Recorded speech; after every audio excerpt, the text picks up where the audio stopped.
Good evening from the National Press Building in Washington, D.C. This is the Kelly Wright Show. Welcome to our program today. We've got a lot coming up in tonight's show, all that and more. But first, here are my opening observations about an historic act that Congress just passed, the anti-lynching law. Famous jazz singer, the late and great Billie Holiday, once sang a song called Strange Fruit. It's about the lynching of black men, women, and children in the South. When the meaning of the song is fully grasped, one is shocked, angry, and disgusted by the barbarity of the prejudice and violence. In her song, Holiday moaned southern trees bearing strange fruit, blood on the leaves and blood at the roots, black bodies swinging in the southern breeze, strange fruit hanging from the poplar trees. Well, I am pleased to report that 65 years after 14-year-old Emmett Till was lynched in Mississippi, the House has approved legislation designating lynching as a hate crime under federal law. Illinois Congressman Bobby Rush named the bill after Till. The passage of it comes 120 years after Congress first considered anti-lynching legislation and after numerous efforts were defeated. So congratulations to members of Congress and the American people for taking a stand to right a wrong. It is a balm that can help heal the wounds of a painful past. And that's a look at my opening observations. And now here are today's headlines. President Trump says the United States is prepared for an outbreak of the coronavirus. In a rare appearance in the White House briefing room, President Trump and other government officials stressed that the number of coronavirus cases is small and the government can handle it if it becomes worse. The president made these statements despite warnings from the Centers for Disease Control that a major outbreak of the virus would certainly occur. The number one priority from our standpoint is the health and safety of the American people, and that's the way I viewed it when I made that decision. Because of all we've done, the risk to the American people remains very low. And we have the greatest experts in the world, really in the world, right here. The people that are called upon by other countries when things like this happen. We're ready to adapt and we're ready to do whatever we have to as the disease spreads, if it spreads. There are 59 known cases here in the U.S., and fears about the virus has caused the stock market to fall all week long. As we mentioned at the top of the program, the anti-lynching bill named after 14-year-old Emmett Till, lynched 65 years ago. The bill passed the House with bipartisan support Wednesday on a 410-4 vote. We send a strong message that violence and race-based violence in particular has no place in American society. Superstar John Legend is on the campaign trail for Senator Elizabeth Warren. Legend campaigned with Warren at South Carolina State University on Wednesday. Meanwhile, Majority Whip Jim Clyburn endorsed former Vice President Joe Biden, saying he's the best choice to beat Donald Trump in the general election. And that's a quick look at today's headlines. We'll have more for you after the break.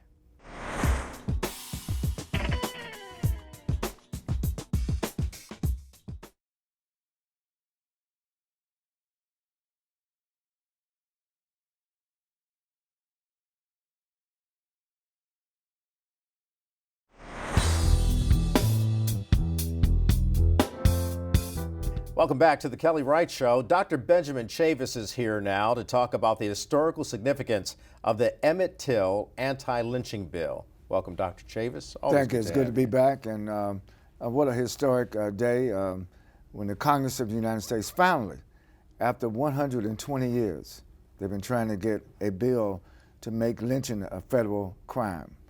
The Emmett Till anti-lynching bill passed the House finally. Last year it passed the Senate unanimously. So I'm certain that as soon as they reconcile both bills, it'll go to President Trump's desk. And we all believe, since it's bipartisan, that the President of the United States will sign the anti-lynching bill. The Emmett Till, you know, I knew Emmett Till's mother, Mrs. Mobley, Mamie Till Mobley. She was a great freedom fighter. And because of the black press, Yeah. I must say that all of the editors from Chicago Defender, Synstack, all of those people all those years ago working with Mrs. and Ebony Magazine and Jet Magazine refused to cover up the lynching of Emmett Till. And it's because of that that ultimately this bill is passed in 2020. But it's a long struggle. It is a long struggle. Over 4,000 lynchings that they know about. Now, Yeah. some still haven't been documented, but at least there were over 400,000 lynchings, the majority of whom, vast majority of whom were black, male and female, tortured, brutally murdered, lynched in a public square, in wide open public, because there was no law against it. There was no federal. Of course, there are laws against murder. There are laws against torture. But until this moment of history in 2020, lynching now is hopefully, as soon as the president signs the bill, a federal crime. We thank Congressman Bobby Rush, our good brother from Chicago, member of the Congressional Black Caucus, and others that worked hard on this bill. On the Senate side, it was Senator Booker, Senator Harris, and Senator Scott, Republican from South Carolina. That were sponsors of the bill on the Senate side. So I'm hoping that, it's still Black History Month. I tell people all the time, the best way to celebrate Black history is to make some more history. So the Congress of the United States made history yesterday. They did indeed, and they actually stood up to do the right thing, and it's always the right time to do the right thing. And what you're talking about, all of those who got engaged and actively and proactively sought out to change this dastardly deed that hurt our past, we now have a chance to move forward. That's right, and we must stay vigilant because there's an increase in open white supremacist And why are we seeing that now? demonstrations. I mean, some people are saying we're seeing it because President Trump's in office. Other people were saying we saw it when President Obama was in office. What is the deal, and when do we stop this to bring people together to say enough of the racism from the white supremacists, enough of the racism from any side of the coin, white, black, whatever? Well, I think that racism is a problem that America's had for a long time. I look at a long view on this, Kelly. I think we've made tremendous progress. Indeed, we have. But we still have a long ways to go. And I think, like that, there are deniers of climate change. There are deniers of racism. The things that we need to fix, however, should not be left in the hands of the deniers. Right. Those of us who are advocates of civil rights, advocates of human rights, advocates of the oneness of humanity, Right. We have to keep striving. And we cannot rest, even with the passage of the Emmett Till anti-lynching bill. We've got to stay vigilant, keep pushing forward. To me, because we've made progress, that's our imperative, to keep pushing, to make more progress, not to rest. And I think the reason why we still have a race problem in America is that sometimes when we score a victory, we tend to rest a little bit. Mm-hmm. When you score a victory, you have to protect that victory. When the Civil Rights Bill and the Voting Rights Bill was passed in 1965, in fact, I'm getting ready to head to Selma now because we're going to celebrate the crossing of the Edmonds Pettus Bridge in Selma. Which, of course, was Bloody Sunday. Bloody Sunday, when John Lewis and others were beaten brutally on that bridge. Right. But the thing is, our avocation has to always, each generation has to push forward, not just remember what the last generation did, take that baton and keep pushing. The reason why I'm bringing up voting rights, because in some states, even though we're getting ready to face Super Tuesday, there's still acts of voter suppression. Right. There's still acts to try to prevent people from voting or discourage people from voting. But no question, and you and I have discussed this on other segments, the black vote in 2020 will be the determinative vote who becomes the next president of the United States. Regardless of who it is, Republican or Democrat, That's they correct. will have to court the black vote Absolutely. and depend on it heavily and actually deliver on what they've stated in their promises. That's right. That's why I'm so proud of the black press. Thank you for what you do here on the Kelly Wright Show and the Black News Channel, and certainly those of us in the NMPA, the Black Press of America, we're going to be supporting you 100%. All right, keep the flame burning. Absolutely. Keep the vigilance going, and more importantly, keep the hope for the future burning. Absolutely. Right. Dr. Benjamin Chavis, thanks. Good to have you as always. Thank you. We'll be right back with more.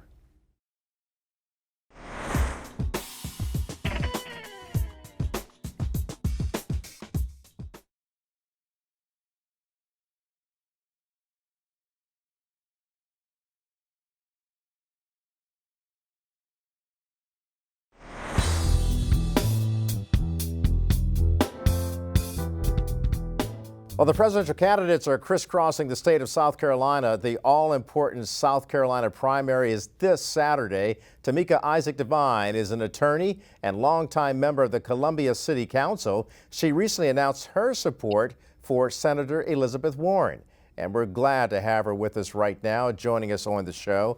Tamika, good of you to join us today from the beautiful Palmetto State. What's the atmosphere like there for the woman you're endorsing, Senator Elizabeth Warren?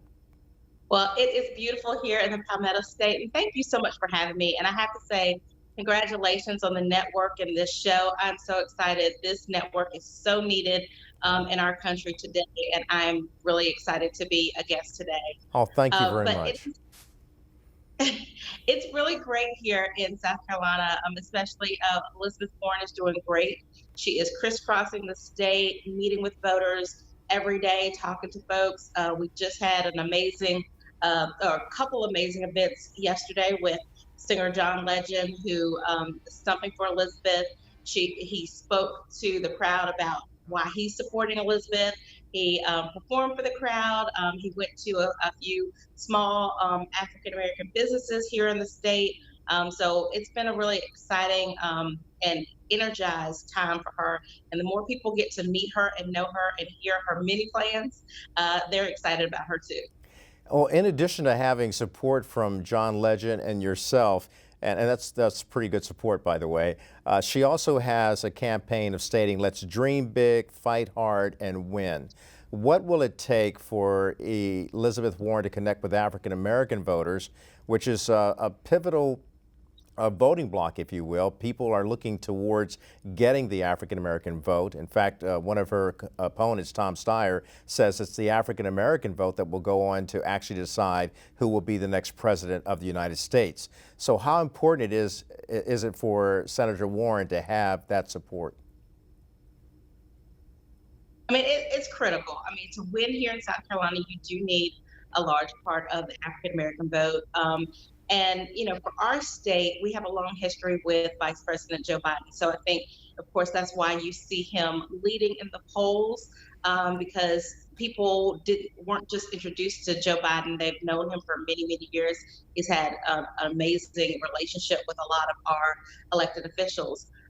So I think for Elizabeth, it is doing exactly what she's doing, getting out and talking directly to the voters, finding out what is important for the electorate here in South Carolina, and listening, and which is what the reason I endorse Elizabeth is because she has a lot of plans, but those plans are well thought out and were comprised based on what she's heard from people, working class people every day who are trying to support their families and build businesses here in our country. And so she is continuing that listening tour. She's meeting with folks. And I think the more people, particularly African American females who have met her, are very impressed with the fact that she listens to us, the fact that her plans address our needs, especially systemic racism in this country, and trying to address it in a meaningful, effective way.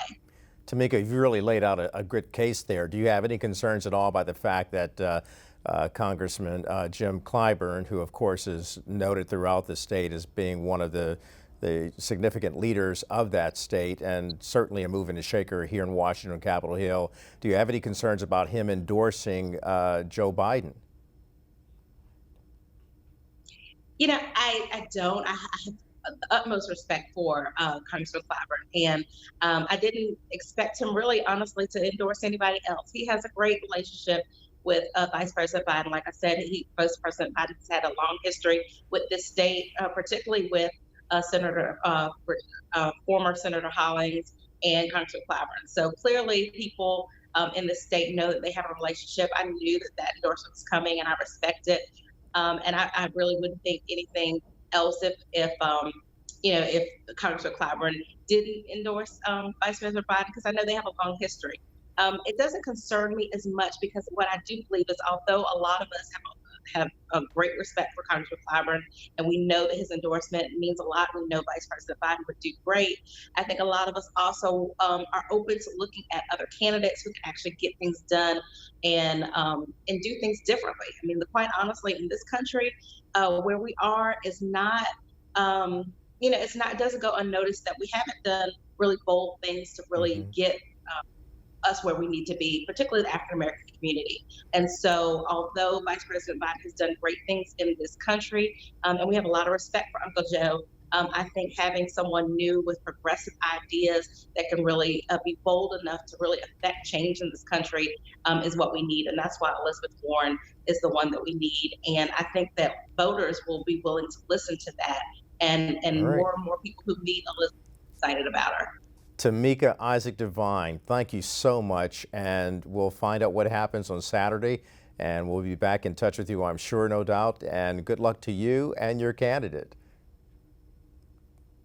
Thank you so much. Have a great day. All right, thanks for being on the Kelly Wright Show. All right, that was Tamika Isaac Devine speaking for the Elizabeth Warren candidacy there in South Carolina. We're coming back with more of the Kelly Wright Show after the break. Don't go nowhere.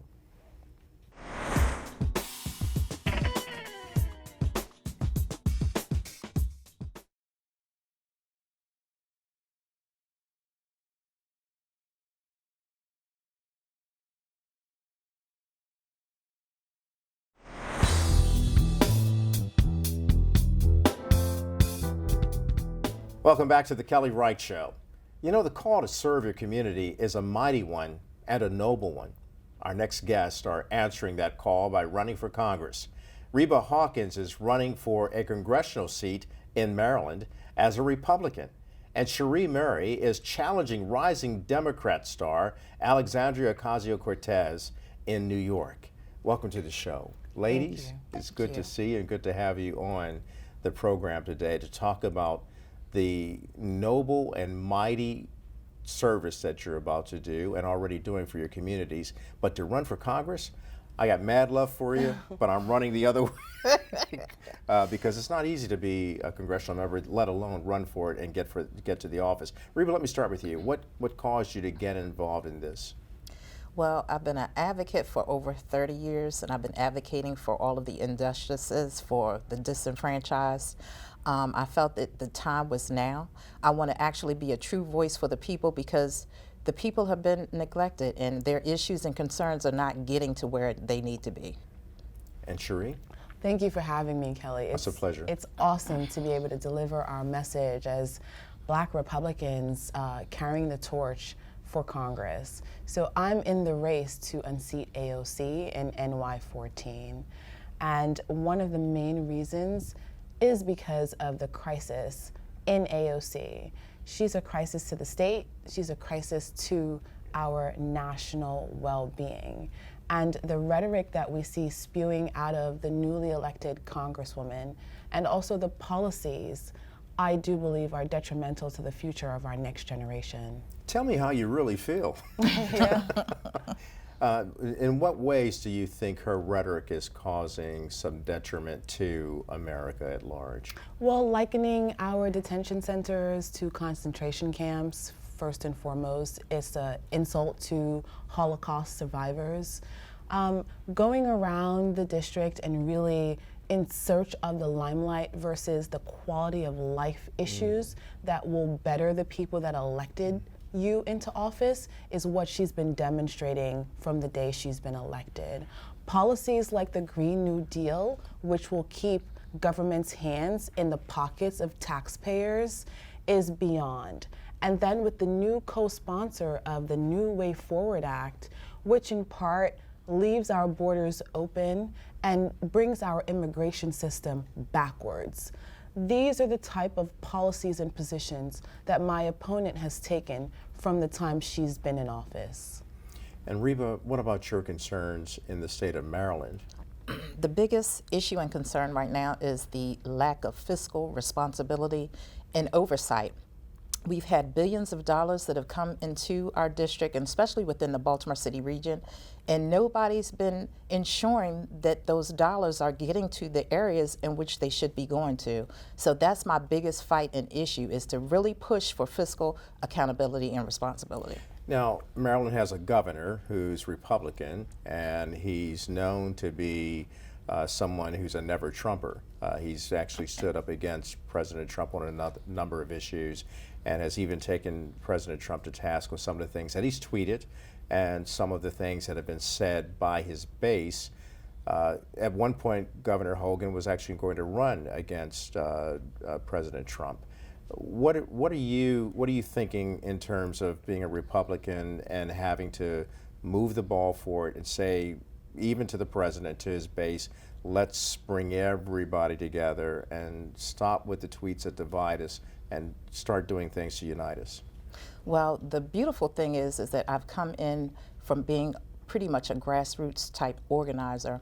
When I've been going out to the forums and meetings, discussing the issues that are important to the people, that's gained a lot of synergy. So right now we're able to look beyond the political party from what I'm dealing with within Maryland, and I'm getting to the real issues of the people. That's the biggest problem that we have. We're not addressing the true issues and concerns, and it's beyond the party. We have to come together so we can get things accomplished. And if it needs be going across the aisle, but as long as I'm representing the true issues of the people, they're engaging, there's synergy. They're actually coming to me because they know I'm here to bring change, and that's what I'm all about. Before I let you both go, I want to talk about this anti-lynching bill. 120 years it took to actually get this done.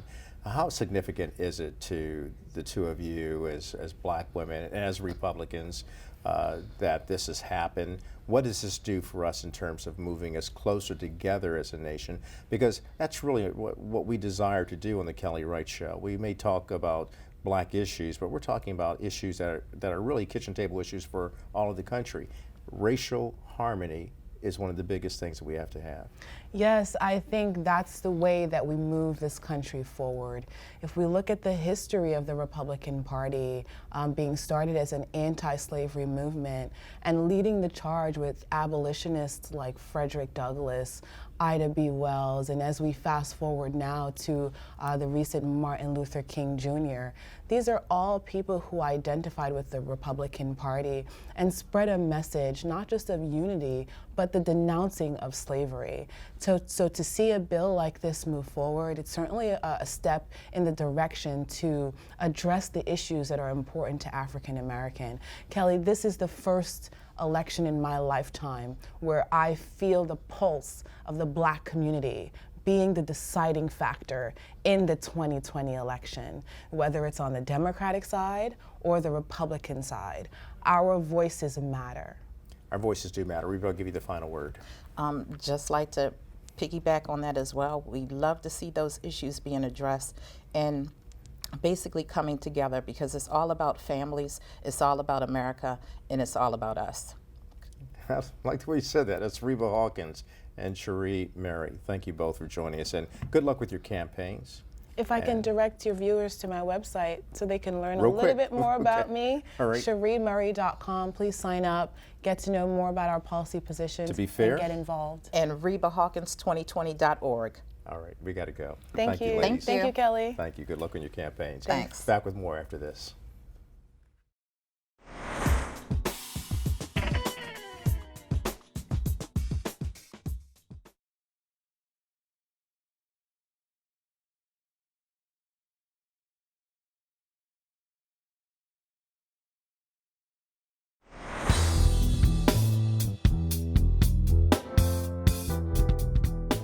Thank you for being a part of the Kelly Wright Show today, and we go into our next segment now, and it's about raising mentally and physically healthy children.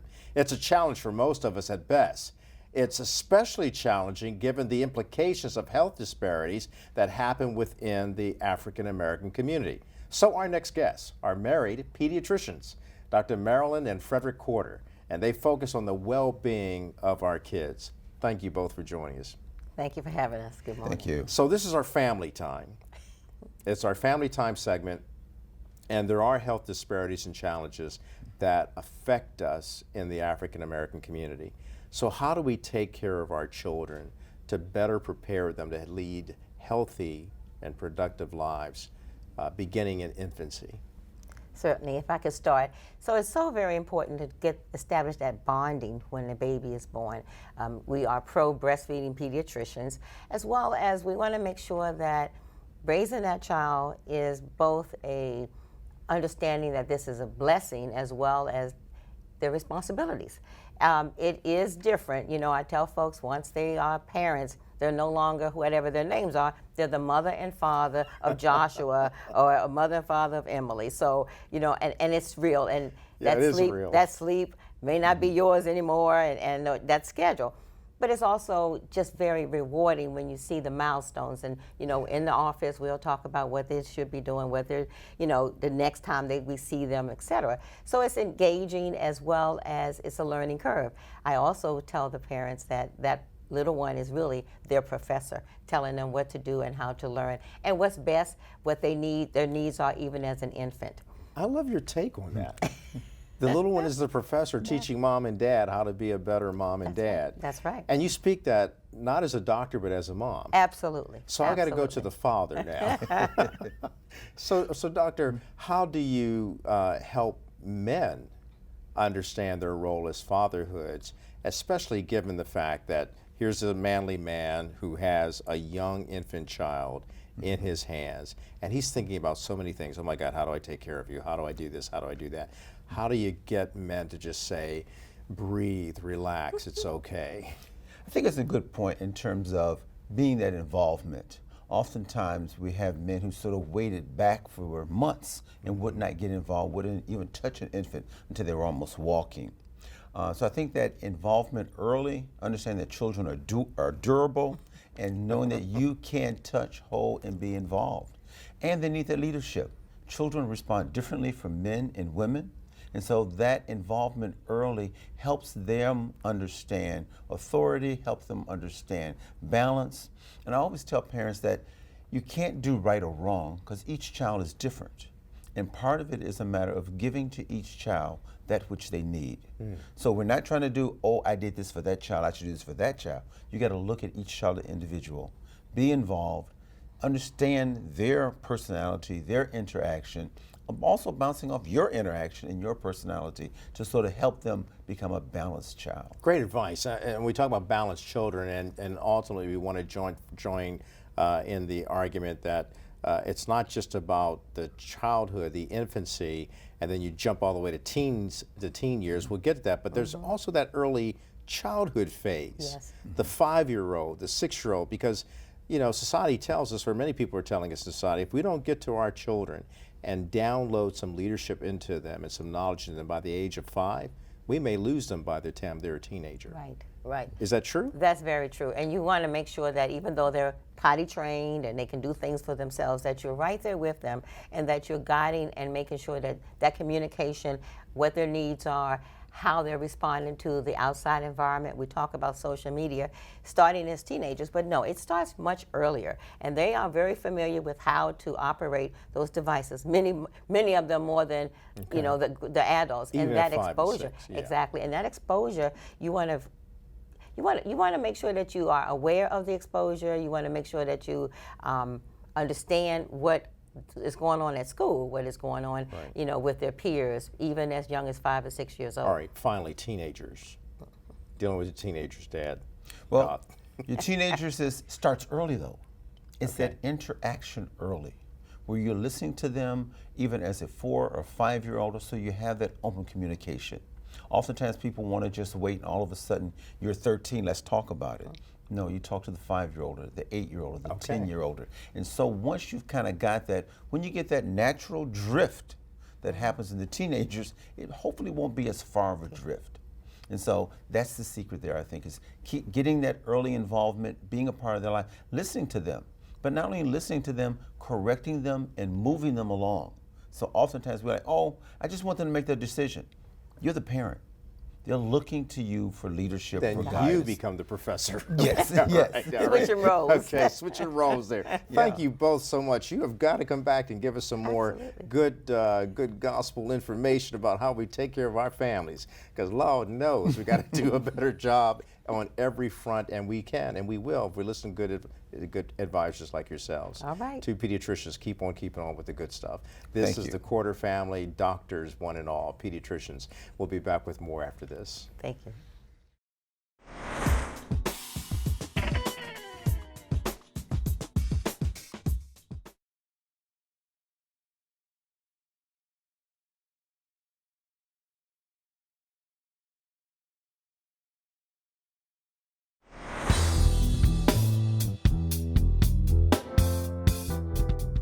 Welcome back. 13 years ago, our next guest heard the story of Arthur Wharton, the first black professional footballer and also the world's first 100-yard record holder in the UK, clocking in at 10 seconds. That was back in 1886. You heard me right. Arthur's story inspired Sean Campbell so much that he began a campaign to honor and celebrate Arthur Wharton's achievements, and we're happy to have Sean join us all the way from the United Kingdom today. And Sean, it's good to see you and talk to you about this incredible story about an incredible feat made by Arthur Wharton, the first black footballer. Tell us about it, please. Well, thank you very much for having me. Can I first of all start by saying that this pioneering, trailblazing black news channel is well overdue, and what a wonderful, opportunity to share the story of a pioneer and a trailblazer on a pioneering trailblazing channel. So good on you for that. Thanks, Sean. Arthur Wharton was a remarkable individual. I mean, to understand his lineage, there are only two people in history who've been the fastest men on the planet and professional football players, what you in America call soccer players, and that would be Usain Bolt and Arthur Wharton. On the 3rd of July, 1886, Arthur Wharton was on the start line, ready to run this remarkable AAA championships, the first official recording of the 100 yards, now meters, and he clocked a time of 10 seconds dead. But that wasn't with your, fancy training regimes, your spikes and your spongy tracks.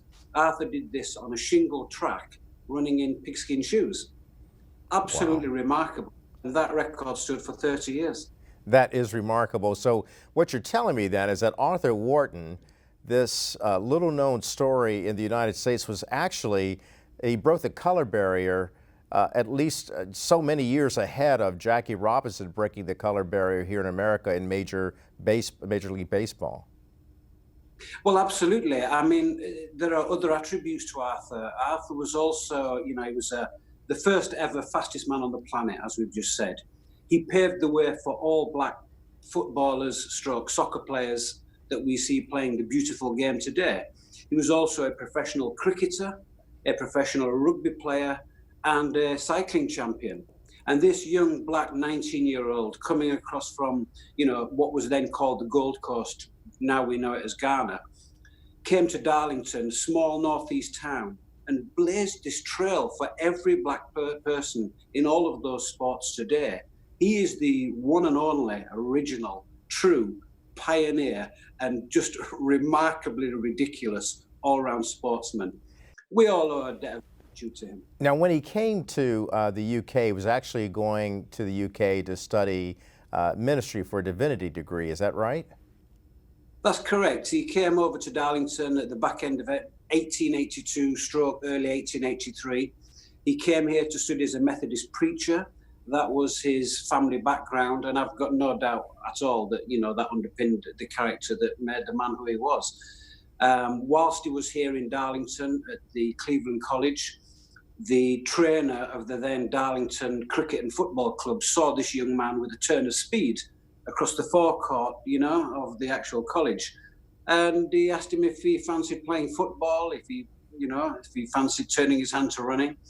Arthur, being Arthur, with the massive character that he was, said, yeah, why not? And make no mistake about it, when you come to the northeast of England, you have to earn your stripes. You don't just walk in and say, I'll play football or I'll run. You have to be somebody that is respected. Especially if you're black and you have to fight and earn your way, even in the UK at that time, and certainly as we've seen throughout his career, he kept showing up and showing great. And as a result of that, you're telling this story today. Now, you've got a lot of people coalescing or rallying behind you, like Usain Bolt. He's talked to you about Arthur Wharton, saying if it were not for Arthur Wharton, he wouldn't be able to do what he's doing today. And then there's even Stevie Wonder here in America who's acknowledged it as well. Yeah, Stevie Wonder. I mean, just to do a backstory on that, in 2008, I gained a little bit of momentum with the campaign. I just felt that it was really important that when you come across a story like this, that it's not laid forgotten. I just felt it just had to be championed. And on a Friday evening, I remember getting a ticket to go to a trade fair in Birmingham, England.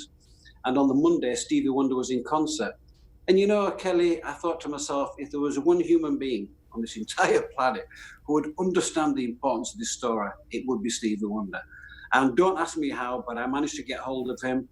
And on the Monday evening, live on stage in front of 17,000 of his adoring fans, Stevie Wonder championed Arthur Wharton. And the statue you see to me just here, we unveiled live on stage in front of those people. And Stevie Wonder just did us so proud. And I can't thank him enough for it. Sean Campbell, I can't thank you enough for bringing this story to light and the work that you're on. It's like you've embarked on a major crusade to let the world know about this incredible black who moved from Ghana to the UK to become an historic figure in the history of sports. And I just thank you for bringing it to the Kelly Wright Show, and keep trailblazing your own path and keep telling us the story. I know you got a documentary coming out on this as well, and perhaps a movie as well. But Sean Campbell, can't thank you enough, man, for joining us on the Kelly Wright Show today. God bless you. Thank you so much. Thank you so much. All right, give all my love to the UK. That's Sean Campbell right there. Don't go anywhere. We'll be right back with more.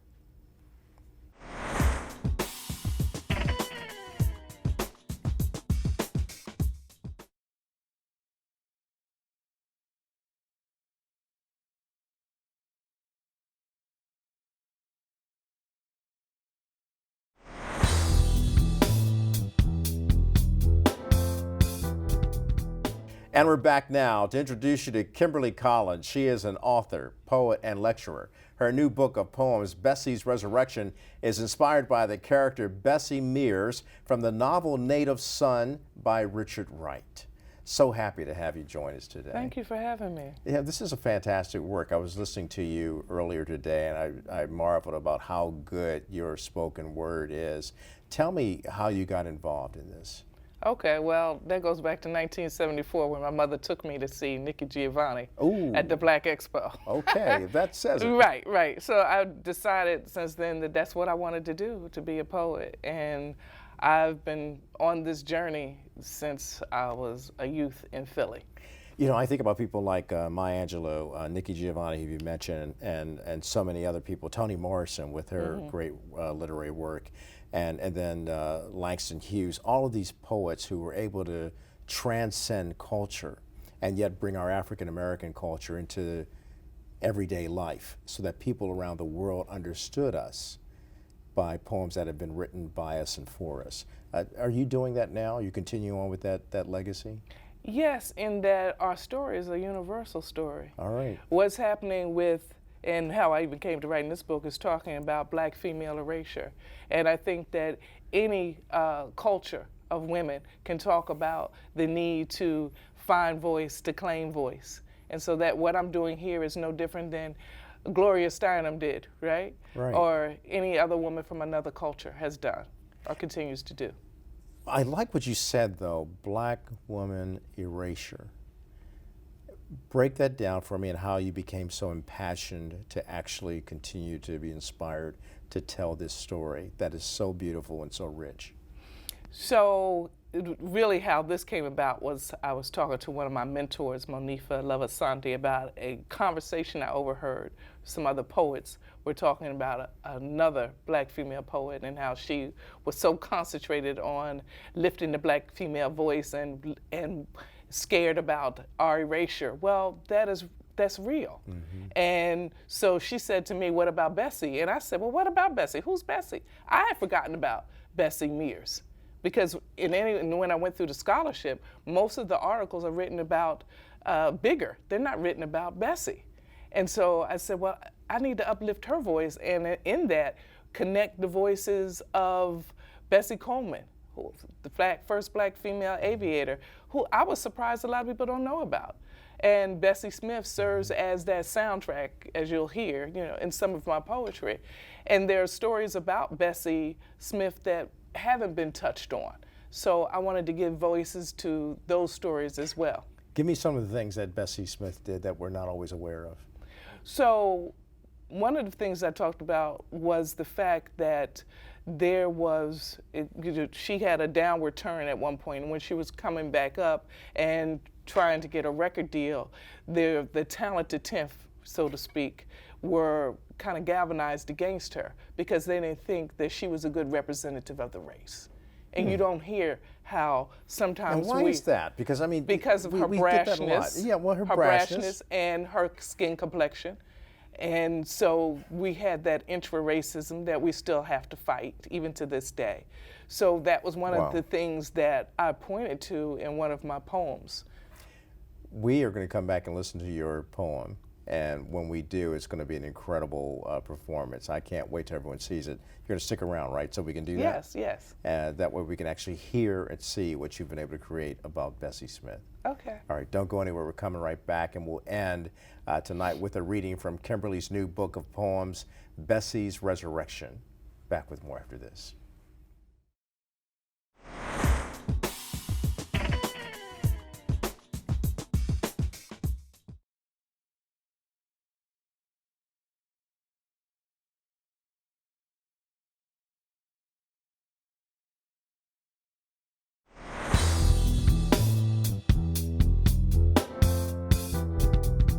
Back with my final word. The book, by the way, by Kimberly Collins is Bessie's Resurrection. And my final word includes reading a quote from Bessie Coleman, one of the first black aviators, a female to be exact. And she says, "If I can create the minimum of my plans and desires, there shall be no regrets. May you be righted and ignited to be united to spread love, freedom, and peace." And we leave you now with a presentation of Bessie from Kimberly Collins and a song with Brandy Gardner. Peace out. Our blues breaking a black belt of sky, disappearing, shards of yellow saved by sunrise, stubborn to be gone. Souls howling our blues of misery, voices strumming one sound. You better get down on your knees and let the good Lord hear your pleas. 'Cause if you want to rest with these, moan you moaner. A place where mahogany women grow, find whole pieces of themselves in green shrubs and magnolia trees. A winding street where brandy-colored men scatter, where sisters lean over window sills under a yam-colored sun, elbows touching one stone. Just bend your head way down and pray to have the devil chased away. Come let your souls be saved today. Moan you moaners. Even my death wasn't easy. A tethered thing drifting, tumbling, spying abandoned bodies. Daughter of mine, born of my blues, born to risk flight, stuck in fright. Bessie's blues, my wings, the spit that makes me fly past Union Stockyard, a pin fate. I have no sympathy for the caged birds that only sing. I am born again. You better get down on your knees and let the good Lord hear your pleas. 'Cause if you want to rest with ease, moan you moaners. Even my death was not easy. But there, beyond Philly, beyond Chicago, beyond Jim Crow's love for me, whales ruffle bearded sycamore trees. Dust covers my landless feet. Stomp my blues, a wooden floor. Band possesses me in Daddy's church. Standing in sanctified tones, saved for 13th and Elm Street. Just bend your head way down